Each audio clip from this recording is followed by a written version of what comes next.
शिव शिव शिव शिवाय शिव शिव शिव शिव शिव शिव शिवाय शिव शिव शिव शिव शिव शिव शिवाय शिव शिव शिव शिव शिव।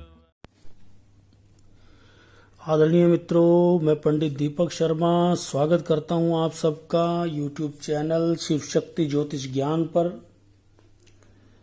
मित्रों, नक्षत्रों पर चर्चा की इस सीरीज में हम लोग चर्चा कर रहे थे पुष्य नक्षत्र के स्वभाव की विभिन्न बातों पर।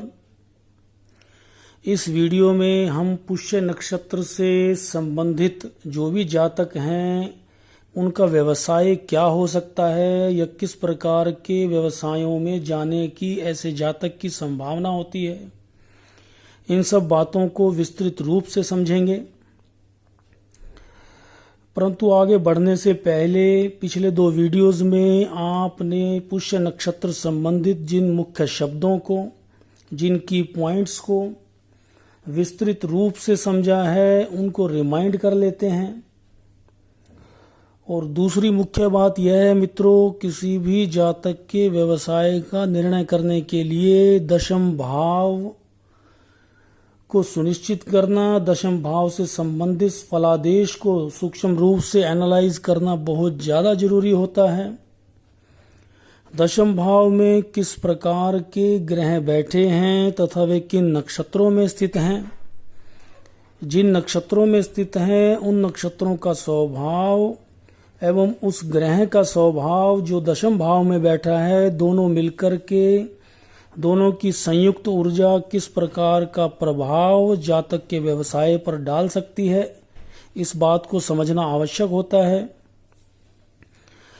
दशम भाव का स्वामी दशमेश किस भाव में जाकर के बैठा है तथा किन भाव के स्वामियों से प्रभावित है, तथा दशम भाव का स्वामी दशमेश किस नक्षत्र में जाकर के बैठा है, उस नक्षत्र का स्वभाव तथा दशमेश का स्वभाव दोनों मिलकर के किस प्रकार की ऊर्जा का निर्माण कर रहे हैं तथा जातक के व्यवसाय के लिए वह ऊर्जा किस संदर्भ में, किस मायने में अनुकूल हो सकती है या प्रतिकूल प्रभाव डाल सकती है, इस बात को समझना भी आवश्यक होता है। मित्रों, अर्थ त्रिकोण के भावों द्वितीय भाव, षष्ठ भाव तथा दशम भाव में से व्यवसाय को जानने के लिए, व्यवसाय संबंधी फलादेश करने के लिए दशम भाव तथा दशम भाव के स्वामी दशमेश की जन्म पत्र में स्थिति देखने के लिए हमारे विद्वानों ने बहुत ज़्यादा जोर दिया है उस बात पे कि पहले दशम भाव और दशमेश की स्थिति को देखा जाए। मित्रों, दशम भाव का स्वामी दशमेश जो 10th लॉर्ड है वह दशमांश कुंडली में किस ग्रह के दशमांश में गया है तथा उस ग्रह की जन्म पत्र में क्या स्थिति है, वह किन भावों का स्वामी है, किस भाव में स्थित है तथा किन नक्षत्रों में बैठा है, इस बात का आकलन करना भी बहुत ज़्यादा आवश्यक होता है। कहने का अर्थ मित्रों, जो ज्योतिष का आधारभूत तथ्य है, आधारभूत तत्व है, मेरे कहने का अर्थ है कि नक्षत्र एवं उसका स्वभाव यह जानना आपके लिए बहुत ज़्यादा जरूरी होता है। मित्रों, किसी भी ग्रह के 3 नक्षत्र होते हैं, यह तो आपको पता ही होगा। तीनों नक्षत्रों के स्वभाव का जब आप अध्ययन कर लेते हैं तो आप यह पूर्ण रूप से तथा सूक्ष्मता से इस बात को जान पाते हैं कि जिस ग्रह के वे तीनों नक्षत्र हैं उस ग्रह का स्वभाव कैसा होगा। क्योंकि जब आप प्रथम नक्षत्र का अध्ययन करते हैं किसी ग्रह के तो आप उस ग्रह संबंधी प्रारंभिक बातों को जान पाते हैं। जब द्वितीय नक्षत्र का अध्ययन करते हैं तो उस ग्रह संबंधी जो स्वभाव है उसकी माध्यमिक स्तर की ऊर्जा को जान पाते हैं। तथा जब आप किसी ग्रह के अंतिम नक्षत्र, तृतीय नक्षत्र अर्थात जो चोटी का नक्षत्र है, पीक का नक्षत्र है, जहां उस ग्रह की ऊर्जा उच्चतम स्तर पर कार्य करती है, जब उस स्वभाव को आप जान लेते हैं और तीनों नक्षत्रों के स्वभाव का जब आप संयुक्त रूप से अध्ययन करते हैं तो आप किसी ग्रह की कार्यशैली को बहुत ज़्यादा सटीकता से, बहुत ज़्यादा सूक्ष्मता से जान पाते हैं। मित्रों, लेकिन प्रारंभिक स्तर पर आपको नक्षत्र के स्वभाव का अध्ययन होना बहुत ज़्यादा जरूरी है। आइए इसी बात को फॉलो करते हुए आगे बढ़ते हैं। पुष्य नक्षत्र के स्वभाव की जिन मुख्य बातों को हमने जाना है उन्हें मैं ब्रीफ में आपको जल्दी से बता देता हूं। उसी के आधार पर हम पुष्य नक्षत्र से प्रभावित जातक के व्यवसाय का अध्ययन करेंगे। मित्रों, पुष्य नक्षत्र भचक्र का, जोडियक का तारामंडल में 8वां नक्षत्र है। यह नक्षत्र कर्क राशि में 3 डिग्री 20 मिनट से लेकर के 16 डिग्री 40 मिनट तक विस्तृत है। अगर आपका जन्म कर्क राशि में हुआ है और आप देखते हैं कि जन्म पत्र में चंद्रमा की स्थिति 3 डिग्री 20 मिनट से लेकर के 16 डिग्री 40 मिनट के भीतर है, तो आपका जन्म हुआ तो कर्क राशि में है, लेकिन कर्क राशि के अंतर्गत भी आपका जन्म पुष्य नक्षत्र में हुआ है। अगर आप कर्क राशि के अनुसार अपना फलादेश करते हैं या ज्योतिष के अनुसार अपनी वर्तमान स्थितियों को या भविष्य का अनुमान लगाते हैं, तो आपको सूक्ष्म रूप से फलादेश नहीं प्राप्त होगा। स्थूल रूप से तो आप मुख्य बातों को जान पाएंगे, लेकिन सूक्ष्मता से, गहराई से आप फलादेश तक नहीं पहुंच पाएंगे। इसके लिए आपको कर्क राशि के अंतर्गत पुष्य नक्षत्र का अध्ययन करना बहुत ज्यादा जरूरी होगा। मित्रों, इस नक्षत्र में 3 तारे हैं। इस नक्षत्र को बहुत ज्यादा शुभ और मांगलिक तारा बताया गया है। पौष मास की पूर्णिमा को चंद्रमा पुष्य नक्षत्र से ही संचार करता है। इसी कारण पुष्य नक्षत्र में स्थिति के कारण ही उस माह का नाम जो है पौष मास रखा गया है। मित्रों, पुष्य शब्द का जो अर्थ होता है वह अर्थ होता है पोषण करने वाला, शक्ति एवं ऊर्जा देने वाला। आप इस बात से समझ सकते हैं कि यह नक्षत्र कितनी शुभ एवं कल्याणकारी ऊर्जा से जुड़ा हुआ है। मित्रों, कुछ विद्वानों ने पुष्य शब्द का अर्थ पुष्प से जोड़ करके भी देखा है। जिस प्रकार से एक पुष्प अपनी कोमलता एवं अपनी सुगंध से आसपास के वातावरण को कोमलता से भर देता है, मन लुभावने वाली मनमोहक स्थिति से भर देता है, मन को अच्छा लगता है पुष्प की स्थिति होना। ठीक इसी प्रकार से पुष्य नक्षत्र का भी प्रभाव होता है। मित्रों, कुछ विद्वानों ने पुष्य का अर्थ तिष्य भी बताया है। तिष्य का अर्थ होता है शुभता से भरा हुआ, सुख संपदा को देने वाला। मित्रों, 3 तारों से बनी हुई जो आकृति है, हमारे विद्वानों ने उसे गाय के थन के रूप की कल्पना भी दी है। इस प्रकार से उन्होंने यहाँ 3 तारों को मिलाकर के गाय के थन की आकृति की कल्पना की है। मित्रों, गाय का जो जीवन है, गाय की जो कार्यशैली है, वह पूर्णतया सात्विकता से भरी हुई है। गाय को हमारे शास्त्रों में माता का स्थान दिया गया है तथा गाय का दूध जो है इस पृथ्वी का अमृत बताया गया है। गाय का दूध हमें पोषण देने के साथ साथ अच्छा स्वास्थ्य भी देता है, अच्छी मानसिक शक्ति भी देता है। तो आप समझ सकते हैं कि पुष्य नक्षत्र का संबंध किसी को भी पोषण देने से, किसी को भी शक्ति व ऊर्जा देने से किस प्रकार से जुड़ा हुआ है। और दूसरी ओर अगर हम देखें तो यह नक्षत्र कर्क राशि में स्थित है। कर्क राशि का जो स्वामित्व है वह चंद्रमा ग्रह के पास में है। ज्योतिष में चंद्रमा का संबंध भी माता से बताया गया है। इस प्रकार आप जान सकते हैं कि यह नक्षत्र मातृत्व के गुणों से कितना जुड़ा हुआ है। मित्रों, गाय का संबंध जो है वह धरती की फर्टिलिटी पावर से भी जोड़ा जाता है, धरती की उर्वरक क्षमता से भी जोड़ा जाता है, उपजाऊ क्षमता से जोड़ा जाता है। तो आप समझ सकते हैं कि यह नक्षत्र कितना ज्यादा सृजनशील है। इस नक्षत्र में सुरक्षा भी है। जिस प्रकार से एक बालक अपनी मां की गोद में सुरक्षित रहता है, ठीक इसी प्रकार का संरक्षण, संवर्धन एवं समृद्धि देने वाला यह नक्षत्र है। मित्रों, इस नक्षत्र के जो 3 तारे हैं, उन 3 तारों को मिलाकर के हमारे महर्षियों ने एक बाण के आगे जो नुकीला भाग होता है उसकी भी संज्ञा दी थी। मित्रों, बाण का नुकीला जो भाग है वह अपने रास्ते में आने वाली सभी प्रकार की रुकावटों को हटा करके लक्ष्य प्राप्ति में सहायक होता है, क्योंकि उसका पैनापन और नुकीलापन रास्ते में आने वाली सभी प्रकार की बाधाओं को हटा करके जिस लक्ष्य को हमने चुना होता है वहां जाकर के उसे प्राप्त करता है। तो इस नक्षत्र का संबंध मित्रों जीवन में आने वाली सभी बाधाओं को हटा करके व्यक्ति को लक्ष्य प्राप्ति कराने की मानसिक एवं शारीरिक शक्ति भी देता है। मित्रों, इन्हीं 3 तारों को मिलाकर के हमारे महर्षियों ने एक चक्र के रूप में भी देखा था। उन्होंने इसे प्रगति के रथ का चक्र बताया है, प्रगति रथ का पहिया बताया है।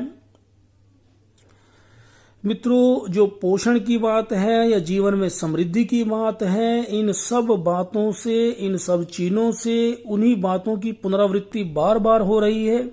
तो आप समझ सकते हैं यह नक्षत्र जो है कितनी दैवीय ऊर्जा से भरा हुआ है। मित्रों, इसी दैवीय ऊर्जा का प्रभाव आप एक बार फिर से जान सकते हैं, क्योंकि इस नक्षत्र का जो स्वामित्व है, इस नक्षत्र का जो देवत्व है, वह देवगुरु बृहस्पति के पास में है। देवगुरु बृहस्पति का संबंध धार्मिकता से, सात्विकता से, सत्यपथ से, कूटनीति से जोड़ करके देखा जाता है। बृहस्पति का संबंध धन, मान एवं सुख से भी जोड़ा जाता है। आप इन सब बातों से जान सकते हैं कि पुष्य नक्षत्र कितनी शुभता से भरा हुआ है। मित्रों, इस नक्षत्र के जो स्वामी ग्रह हैं वह शनि ग्रह हैं।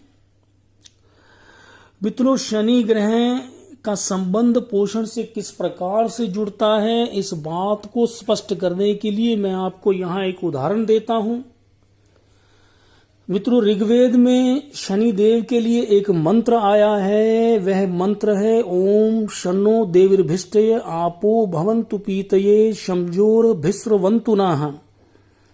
यह मंत्र ऋग्वेद में दिया गया है। इस मंत्र का अगर आप हिंदी में अर्थ लगाएंगे तो वह अर्थ बनता है कि हे जल रूप वाले शनि देवता, आप हमारे लिए कल्याणकारी हों, आप हमारी वृद्धि को, हमारी उन्नति को तथा हमारे सुखों को समृद्ध कर दें। आप हमारे सुख भोगों को सुनिश्चित करते हुए सदैव हमारे लिए अभिश्रावी, जैसा कि मंत्र के अंतिम में आप देख सकते हैं, शमझोर भिस्रवन्तु नः, सदैव आप हमारे लिए अभिश्रावी। अभिश्रावी का अर्थ होता है चहुमुखी, अर्थात चारों ओर उन्नति के द्वार आप हमारे लिए खोल दें। मित्रों, वास्तव में इस सृष्टि का जो कारण है तथा इस सृष्टि के विनाश का जो कारण है या इस सृष्टि के जन्मने का जो कारण है वह जल को माना गया है, और जल का जो मूल कारण है वह स्वयं सूर्य है। मित्रों, इस धरती पर जो जल का चक्र है वह सूर्य के द्वारा ही चलायमान है। सूर्य की किरणें जो हैं धरती पर स्थित जितनी भी जल के भंडार हैं, चाहे वह समुद्र हो, नदियां हो, तालाब हो, वहां से जल का वाष्पीकरण कराती हैं। सूर्य की किरणें जल को वाष्प रूप में उठाती हैं तथा वही ड्रॉपलेट्स जो हैं, वही बूंदें जो हैं आपस में संगठित होकर के आकाश में ऊपर जाकर के बादल का रूप ले लेती हैं तथा वही बादल जो है फिर वर्षा के रूप में धरती पर बरसते हैं। इस प्रकार से जो जल का चक्र है वह सूर्य के द्वारा नियंत्रित है तथा उन्हीं सूर्य के जो पुत्र हैं वे शनि देव हैं, इसलिए शनि देव को सूर्य जात कहा गया है।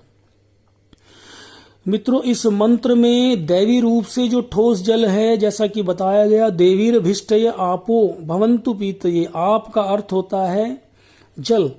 मित्रों, दैवी रूप से जो ठोस जल है, ठोस जल आप बर्फ के रूप में देखते हैं, पहाड़ों पर ग्लेशियर्स के रूप में देखते हैं तथा आप रूप से जो द्रव्य जल है, जो पेयजल के रूप में हमें प्राप्त होता है, या जो समुद्र में या तालाब में या नदियों में जो जल का भंडार है, और अभिस्रावी, अभिस्रावी का अर्थ है चारों ओर से फैलने वाला। जिस प्रकार से शनिदेव से प्रार्थना की गई है कि आप अभिस्रावी रूप से हमारी उन्नति चारों ओर फैला दें, तो अभिस्रावी का अर्थ है चारों ओर फैलने वाला जो वाष्पात्मक जल है, वह भी शनि का ही रूप बताया गया है। इन तीनों जल के रूपों से अनुकूलता की प्रार्थना की गई है। इस मंत्र के अर्थ से आप जान सकते हैं कि शनि का संबंध जल से कितना ज्यादा जुड़ा हुआ है। मित्रों, जल अगर जीवन का रूप है तो जल विध्वंस का रूप भी है, जल प्रलय का रूप भी है। शायद इसी कारण शनिदेव को जो है मृत्यु का देवता भी बताया गया है। मित्रों, जल जिस प्रकार से हमें पोषण देता है, ठीक इसी प्रकार से बिना जल के जीवन की कल्पना नहीं की जा सकती है।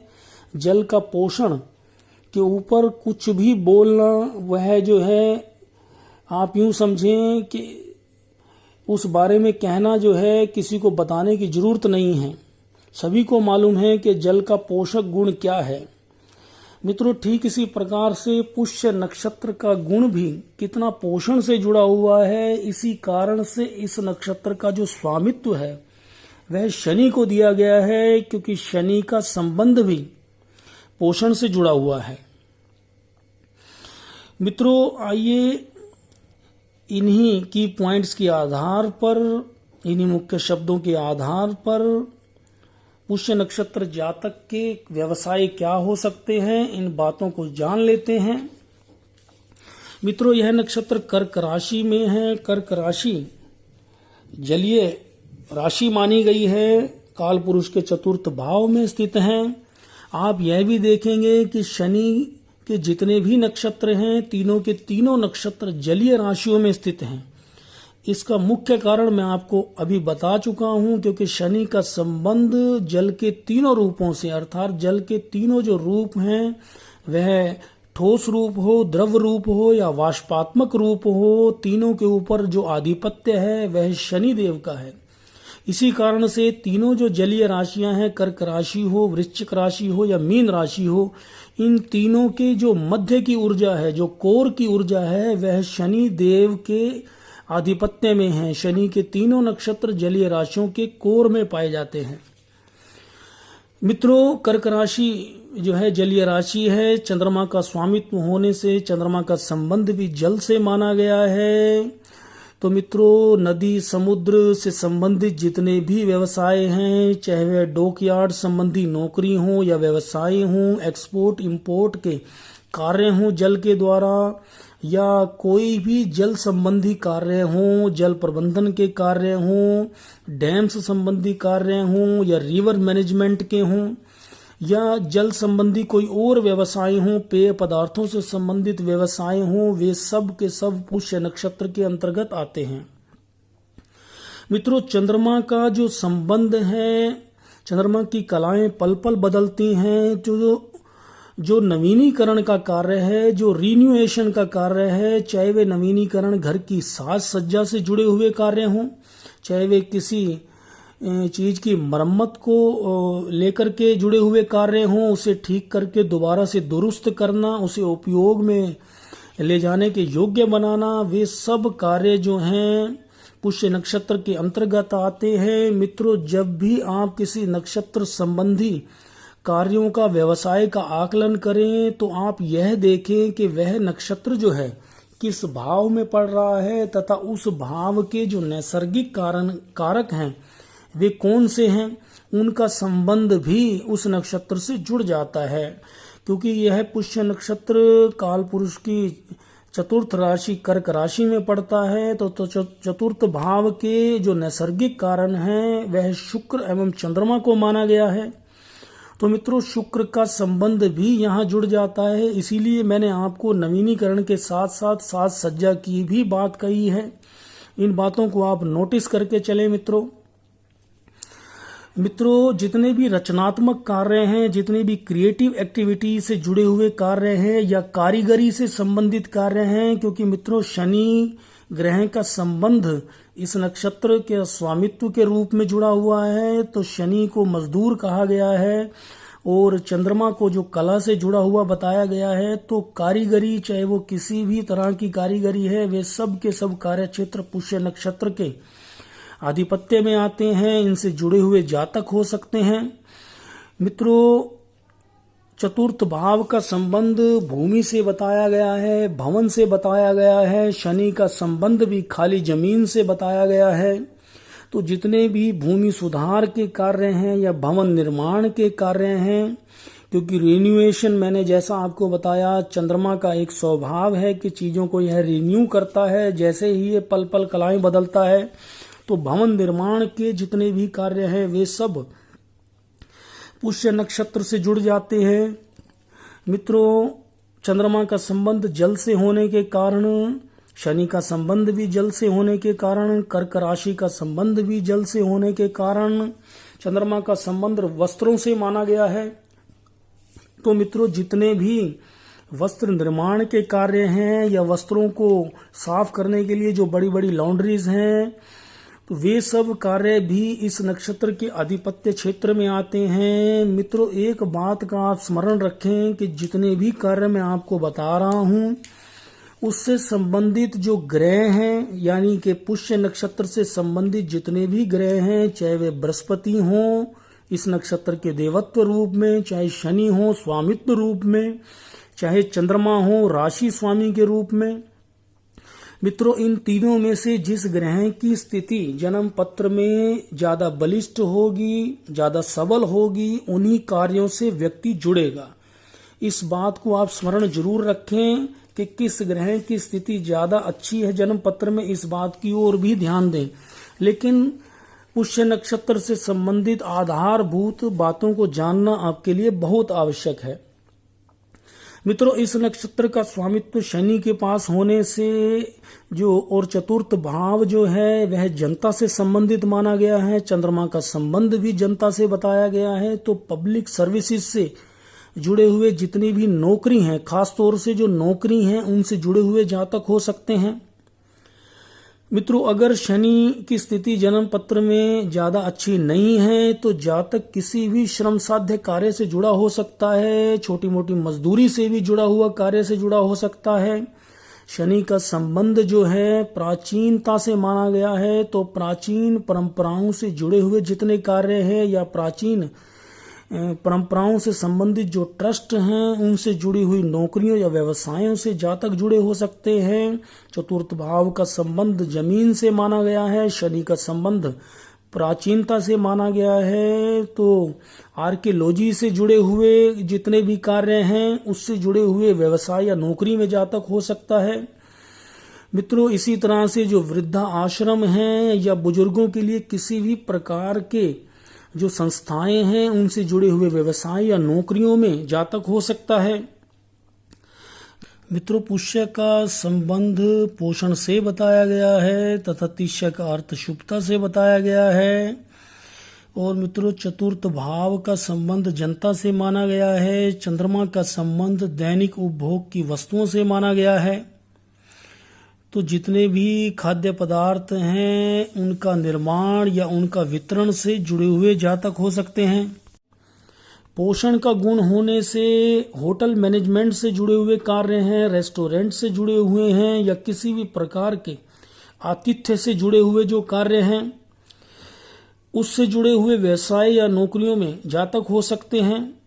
चंद्रमा का संबंध मित्रों इन्फेंट अवस्था से माना गया है, बचपन से माना गया है तथा चतुर्थ भाव भी बचपन को इंगित करता है। तो बच्चों के जितने प्लेवे स्कूल हैं, जो क्रच हैं, बच्चों संबंधी जो प्राइमरी स्कूल हैं, उनसे जुड़े हुए व्यवसाय या नौकरियों में ऐसे जातक पाए जाते हैं। लेकिन जैसा मैंने आपको बताया, आपको पुष्य नक्षत्र पर किन ग्रहों का प्रभाव है तथा वे ग्रह किन भावों के स्वामी हैं, इस बात को भी आपने जरूर जांच लेना है। उससे जो है व्यवसाय में जो वेरिएशन है उसको आप जान पाएंगे, उसकी सूक्ष्मता को समझ पाएंगे। लेकिन आधारभूत बातों को आप समझते जाइए। मित्रों, इस नक्षत्र का जो देवत्व है वह बृहस्पति ग्रह के पास है, तो देवगुरु बृहस्पति को पॉलिसी मेकर बताया गया है। तो जितने भी पॉलिसी मेकिंग से संबंधित कार्य हैं उन व्यवसायों से या उन प्रतिष्ठानों से जातक जुड़ा हो सकता है। अगर जन्म पत्र में बृहस्पति की जो स्थिति है वह अच्छी है तो पॉलिटिक्स से जुड़े हुए कार्यों में हो सकता है, धनी मानी बिजनेसमैन हो सकता है, धर्म से जुड़े हुए किसी इंस्टीट्यूशन से जुड़ा हो सकता है, दूसरे को परामर्श देने के कार्य से जुड़ा हो सकता है। इस नक्षत्र का जो राशि स्वामी है वह चंद्रमा होने से तो बृहस्पति और चंद्रमा का संबंध मानसिक क्षमता से जोड़ करके देखा जाता है। तो जो साइकोलॉजिस्ट हैं या दूसरे को मानसिक एक प्रेरणा देने वाले कार्यों से जुड़े हुए व्यक्ति हो सकते हैं, किसी भी प्रकार की धर्म या दान करने की जो संस्थाएं हैं उनसे जुड़े हुए कार्यों में या व्यवसायों में जुड़े हो सकते हैं।